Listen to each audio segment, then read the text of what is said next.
Bonsoir tout le monde, bienvenue dans ce direct. Je suis le docteur Pounaï Valéry, je suis médecin résident en radiologie et imagerie médicale. Aujourd'hui nous allons parler du mal d'estomac. Donc le canevas qu'on va suivre c'est le suivant. Je vais vous faire une présentation sommaire, quand je dis sommaire, on va aborder certains points spécifiques dont je vais donner le plan tout de suite. Mais au fur et à mesure que je fais la présentation, vous avez le droit de laisser vos questions en commentaire. Et donc, à la fin de ma présentation, je vais essayer de prendre vos questions au fur et à mesure et apporter des réponses. Donc, on va essayer de suivre le plan suivant. On va commencer par définir déjà ce que c'est que le mal d'estomac. Ensuite, nous allons faire quelques rappels, notamment au niveau de l'anatomie de l'estomac. C'est d'abord quoi l'estomac, sa situation et tout son rôle. Ensuite, nous allons parler de l'épidémiologie du mal d'estomac. Alors, l'épidémiologie, c'est ce qu'on appelle les chiffres, c'est-à-dire est-ce que le mal d'estomac c'est quelque chose de rare, est-ce que c'est quelque chose de fréquent. Bref, on va essayer de faire un clin d'œil dessus. Ensuite, nous allons parler des facteurs de risque de développer un mal d'estomac. Nous allons parler des causes du mal d'estomac, c'est-à-dire expliquer quel est le mécanisme qui aboutit à un mal d'estomac. Ensuite, nous allons parler des signes et symptômes en rapport avec un mal d'estomac. Ça veut dire quoi? Si vous avez mal à l'estomac, comment savoir que vous avez mal à l'estomac? Est-ce que c'est une simple douleur? Si oui, une douleur localisée à quel niveau, avec quelles caractéristiques? Donc, on va en parler. Ensuite, nous allons parler de ce qu'on appelle la paraclinique, c'est-à-dire si vous avez un mal d'estomac, est-ce qu'il suffit que vous me dites, docteur, j'ai mal ici pour que je sois conforté, je vous donne un traitement? Ou alors il y a des examens qu'il faut faire. On en parlera également. Ensuite, on parlera du traitement du mal d'estomac. Ensuite, des complications et enfin de la prévention. Le plus important, comment prévenir un mal d'estomac. Donc, on va commencer en définissant le mal d'estomac. Alors, le mal d'estomac, c'est une douleur qui est localisée dans ce qu'on appelle la région épigastrique. Lorsqu'on dit épigastre, il faut savoir que nous, les médecins, on divise l'abdomen, c'est-à-dire le ventre, en plusieurs cadrans. On divise l'abdomen en 9 cadrans. Et l'épigastre, c'est le cadran qui est en haut et au milieu, c'est-à-dire juste en bas de... je n'ai pas envie de dire le sternum, ça va un peu vous embêter. C'est-à-dire l'os du milieu, juste en bas, on appelle ça l'épigastre. Donc la douleur de l'estomac, c'est une douleur localisée à ce niveau-là et qui est justement en rapport avec une atteinte de l'estomac. Au niveau de la clinique, on va voir un peu plus les caractéristiques de cette douleur-là. Alors, il faut qu'on parle un peu de l'anatomie de l'estomac. C'est quoi même déjà l'estomac? Il faut dire que l'organisme est formé de plusieurs appareils. On a l'appareil cardiovasculaire, on a l'appareil locomoteur, on a l'appareil digestif. L'appareil digestif est fait du tube digestif et de ce qu'on appelle les glandes annexes. Les glandes annexes, c'est par exemple le foie. Le tube digestif commence au niveau de ce qu'on appelle la bouche de Killian. Pas la bouche à ce niveau. Mais lorsque vous mangez, il y a un orifice en bas là qui s'appelle l'orifice supérieur de l'œsophage. C'est la bouche de Killian. Donc c'est où le tube digestif commence et se termine au niveau de l'anus. Lorsqu'on commence au niveau de l'œsophage, on descend de l'œsophage, c'est un tube. Lorsqu'on descend, après on arrive au niveau de l'estomac. L'estomac et l'œsophage sont séparés par ce qu'on appelle le cardia. Le cardia, c'est ce qui se ferme. Quand ça reste trop ouvert, vous allez vous rendre compte que vous avez envie de vomir ou vous rôtez, vous avez les remontées, ce genre de choses. Donc le cardia, normalement, doit rester fermé. Après l'œsophage, on a l'estomac. Après l'estomac, on a ce qu'on appelle l'intestin grêle, encore appelé petit intestin. Après le petit intestin, on a le gros intestin. Après le gros intestin, on a le rectum et l'anus, simplement. Donc, l'estomac fait suite à l'œsophage.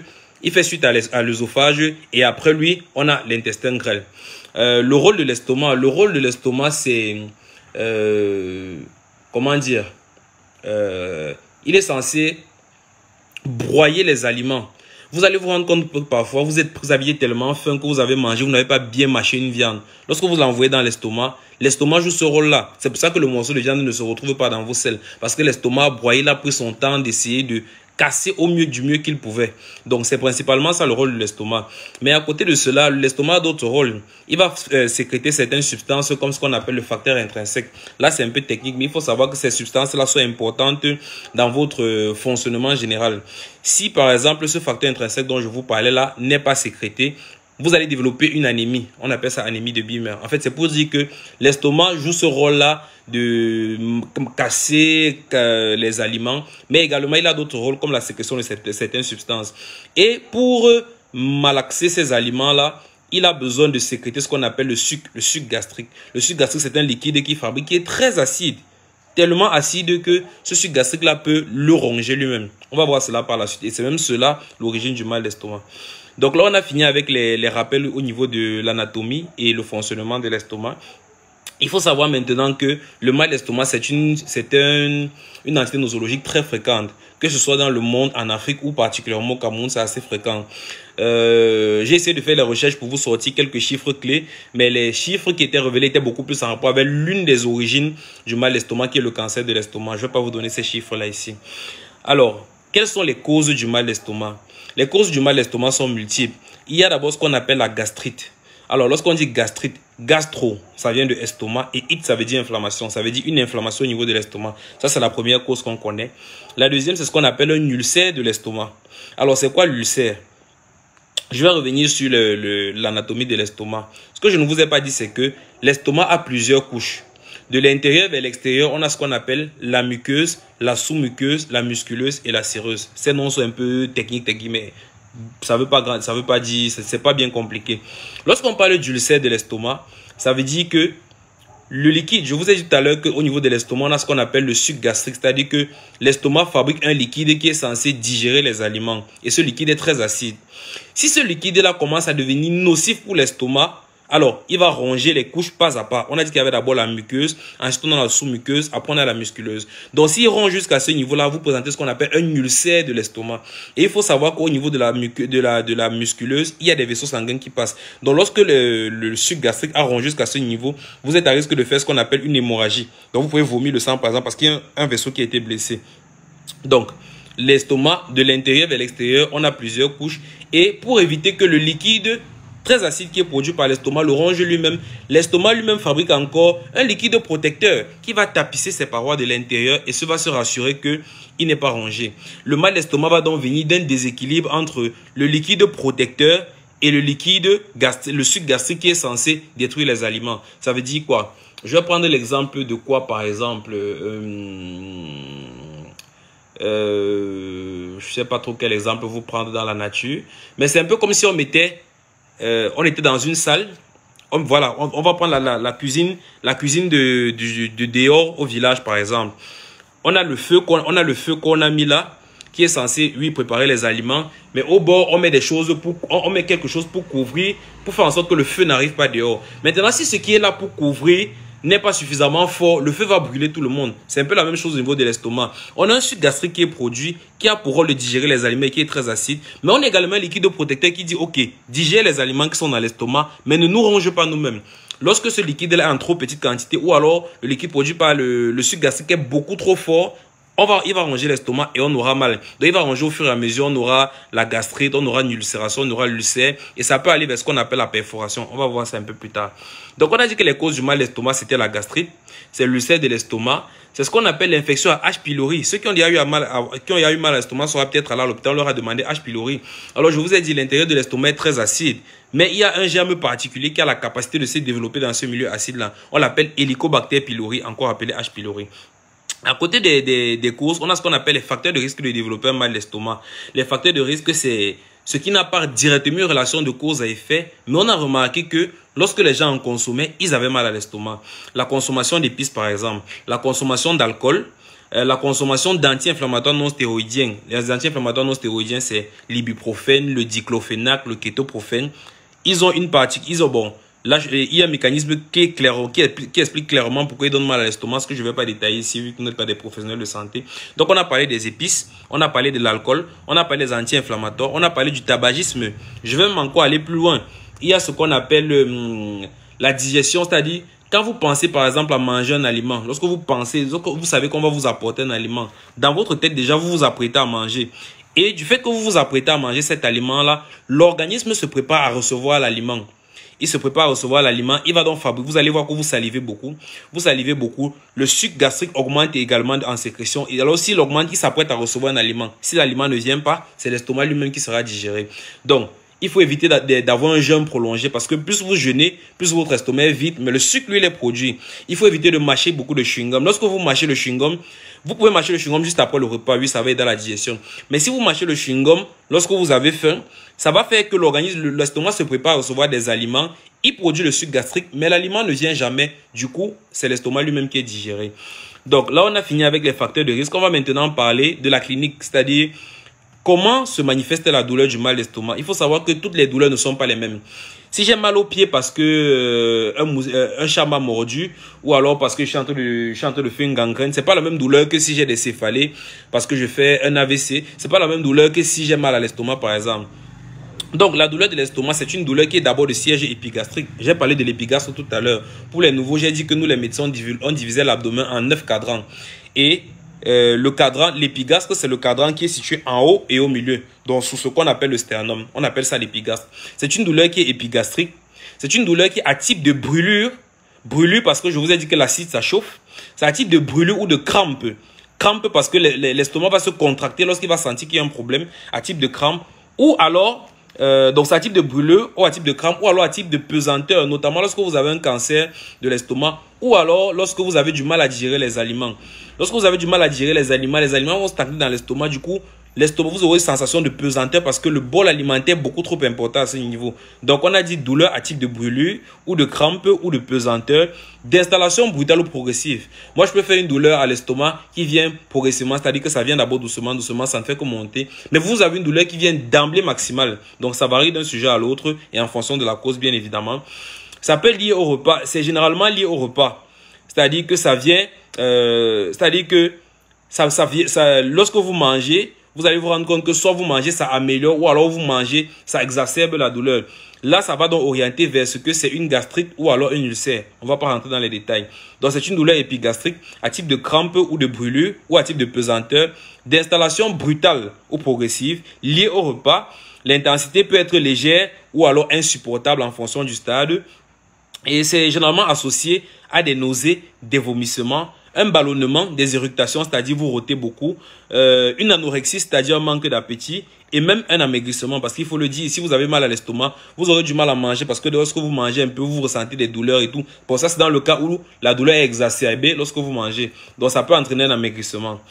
Alors, en ce qui concerne la paraclinique, c'est-à-dire si vous avez mal à l'estomac, vous allez à l'hôpital. Est-ce qu'on vous donne d'emblée un traitement comme ça ou il faudrait investiguer? Généralement, les douleurs de l'estomac sont bénignes, c'est-à-dire qu'on va peut-être vous prescrire sans publicité, Malox, hydroxyde d'aluminium, oméprazole et tout. Mais parfois, lorsqu'on se rend compte que vous faites des récidives ou alors la douleur est beaucoup trop importante, on va aller investiguer. Lorsqu'on va investiguer, on peut par exemple vous demander une sérologie H. pylori. J'ai parlé de H. pylori tout à l'heure. H. pylori, c'est une bactérie qui a la capacité de se développer en milieu acide, donc de se développer dans l'estomac, contrairement aux autres bactéries. Donc, on peut faire un examen pour rechercher H. pylori. Si on se rend compte qu'il y a H. pylori, il y a des antibiotiques qu'il faudra vous donner pour l'éradiquer complètement.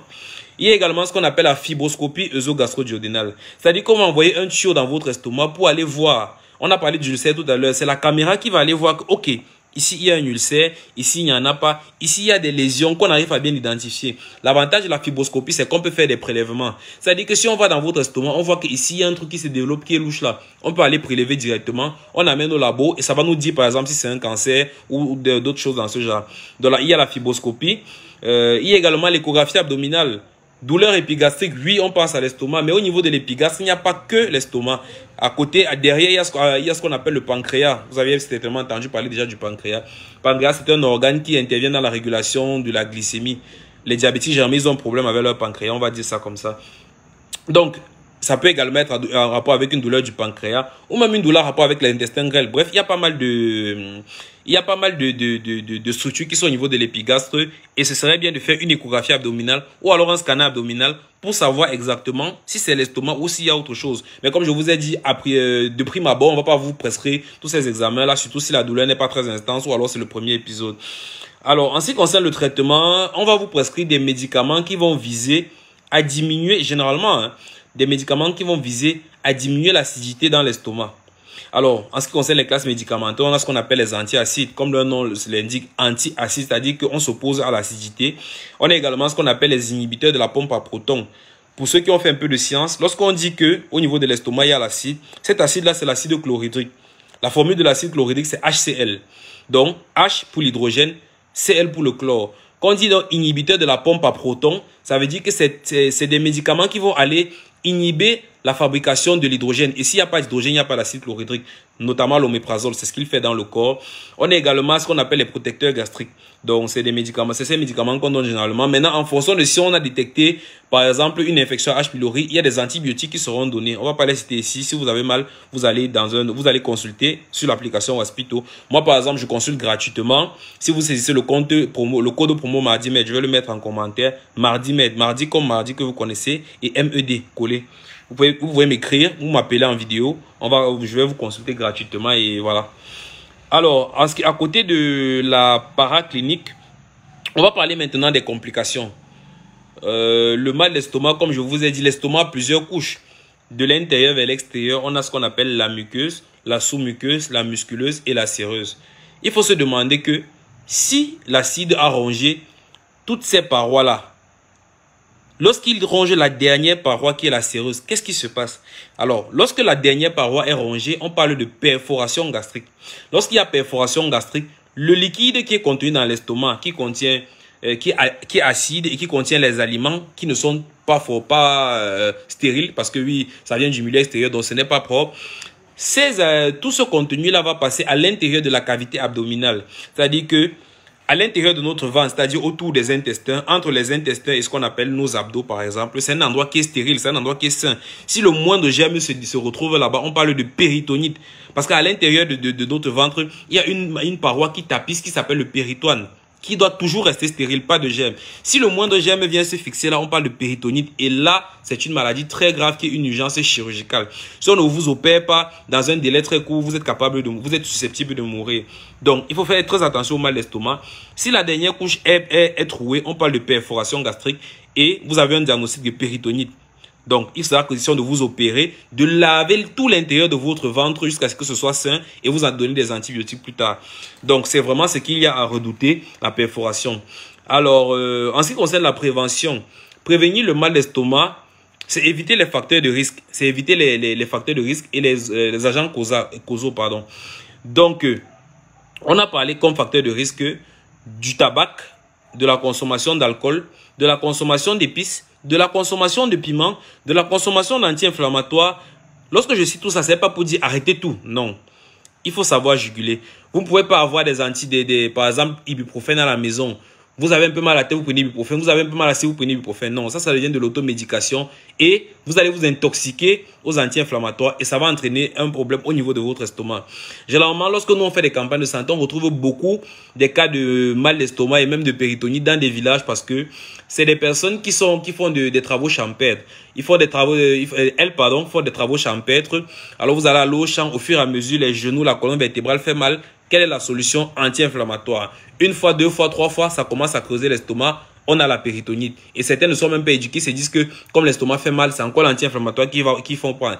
C'est pour vous dire que vous n'êtes pas suffisamment éduqué sur le sujet, sur les sujets médicaux en général. Donc, dès que vous présentez un problème, il serait mieux de se référer à un médecin plutôt que de faire de l'automédication qui pourrait vous être fatale. D'autant plus que de nos jours, les médecins sont tellement à votre proximité, notamment à travers l'application Waspito.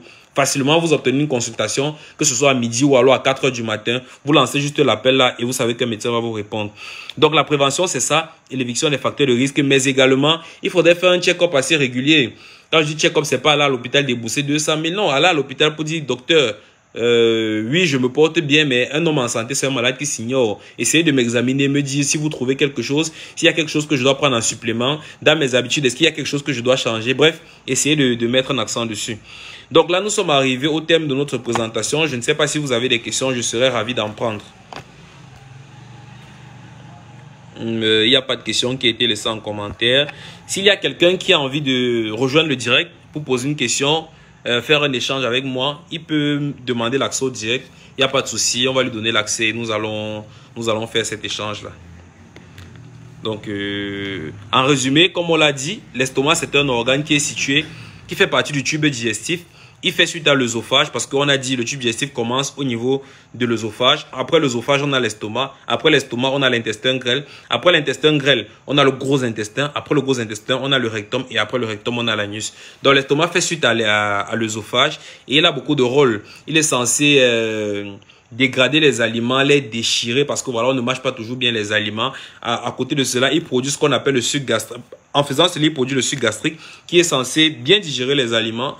À côté de ça, il produit d'autres substances telles que le facteur intrinsèque qu'on a dit qui intervenait dans la fabrication de l'hémoglobine. L'hémoglobine qui est le constituant, entre guillemets, le plus essentiel du sang. et sans lequel on parlera d'anémie. Donc, ça, c'est un peu ce qu'on a, l'anatomie de l'estomac et sa physiologie. À côté de cela, on a dit que le mal d'estomac, c'est une maladie assez fréquente, que ce soit en Europe ou alors en Afrique, c'est assez fréquent. On a parlé des causes du mal d'estomac. On a parlé de la gastrite, qui est une inflammation de l'estomac, l'ulcère de l'estomac. On a défini ce que c'était, l'infection à Helicobacter pylori, qui est une bactérie qui a la particularité de se développer au niveau de l'estomac. La consommation d'épices, d'alcool, d'anti-inflammatoires, le tabagisme et même le stress. Il faut savoir que plus vous stressez, plus vous êtes à risque de faire mal d'estomac. C'est la raison pour laquelle ne serez pas surpris si vous arrivez à l'estomac que vous avez subi peut-être, vous avez été victime d'un accident. Lorsqu'on va vous hospitaliser, l'un des médicaments qu'on va vous donner, c'est de l'oméprazole par exemple, parce que on veut prévenir ce qu'on appelle l'ulcère de stress. Lorsque vous êtes stressé, l'organisme, l'estomac produit plus d'acide. Et plus il produit d'acide, plus l'estomac peut être susceptible d'être rongé. Donc ça, c'était en ce qui concerne les causes. On a parlé de la douleur du mal d'estomac, qui est une douleur de siège épigastrique, à type de brûlure volontiers ou de crampe ou de pesanteur, d'installation brutale ou progressive, qui est liée au repas, qui peut être légère pour moi et insupportable pour vous en fonction du stade, qui est généralement associée à des nausées, des vomissements, ballonnements abdominal, des irritations, de l'anorexie qui est de la perte d'appétit ou alors un amaigrissement. On a parlé également de la paraclinique, c'est-à-dire des bilans éventuels qui pourront vous être demandés si vous avez mal à l'estomac. La sérologie H. pylori, ne soyez pas choqués si on vous demande cela. C'est pour voir, lorsque vous faites des épisodes répétés de mal d'estomac, est-ce qu'il n'y a pas un germe à l'intérieur? La sérologie H. pylori, la fibroscopie, pour aller dans votre estomac et voir ce qui se passe et éventuellement faire des prélèvements. C'est notamment en faisant un prélèvement qu'on peut voir que vous avez peut-être un cancer de l'estomac. Ce que je ne vous souhaite pas bien évidemment. À côté de cela, on a l'échographie abdominale, le scanner abdominal qui peut être réalisé. On a parlé également du traitement qui reposait sur certaines classes médicamenteuses comme les antiacides, les inhibiteurs de la pompe à proton. J'ai défini ce que c'était, je ne donne pas les noms pour ne pas favoriser l'automédication. Également les protecteurs gastriques. On a parlé des complications qui peuvent aller d'un ulcère jusqu'à ce qu'on appelle la perforation. Perforation, c'est-à-dire que toutes les couches de l'estomac ont été atteintes et le contenu de l'estomac se déverse dans ce qu'on appelle le ventre. Et donc, ça vous donne ce qu'on appelle une péritonite. Péritonite qui engage fortement votre pronostic vital à court terme. La prévention, on a dit que la prévention reposait sur l'éviction des facteurs de risque. Donc, je ne sais pas s'il y a des questions. Là, je n'en vois pas en commentaire. J'espère néanmoins que... vous sortez de cette présentation avec quelque chose, même si ce n'est pas toutes les connaissances nécessaires sur le mal d'estomac, et que vous serez disposé à penser en première intention à un mal d'estomac lorsque vous aurez des douleurs avec des caractéristiques dont j'ai cité, et à recourir à une consultation. On l'a dit sur Waspito, vous pouvez bénéficier de consultations gratuites à n'importe quelle heure en saisissant le code promotionnel Mardi Médical, Mardi Med, pardon. MARDIMED, vous pouvez avoir une consultation gratuite. Donc, n'hésitez pas si vous avez un mal d'estomac ou alors un tout autre problème à saisir ce code. Là, je vais le mettre en commentaire. Pour ceux qui n'ont pas très bien compris quand je le dictais. Mardi Med. Donc, si vous saisissez ce code de promo, vous n'avez plus besoin de payer la consultation et vous aurez donc une consultation gratuite. Donc, si après vous suivez la présentation après, ou alors si vous avez des questions qui viennent après, n'hésitez pas à les laisser en commentaire. Même après que j'ai clôturé le live, je me ferai un plaisir d'y apporter des réponses. Donc, je vous souhaite un bon début de week-end et on se dit à très bientôt pour un nouveau thème qui sera présenté. Ciao.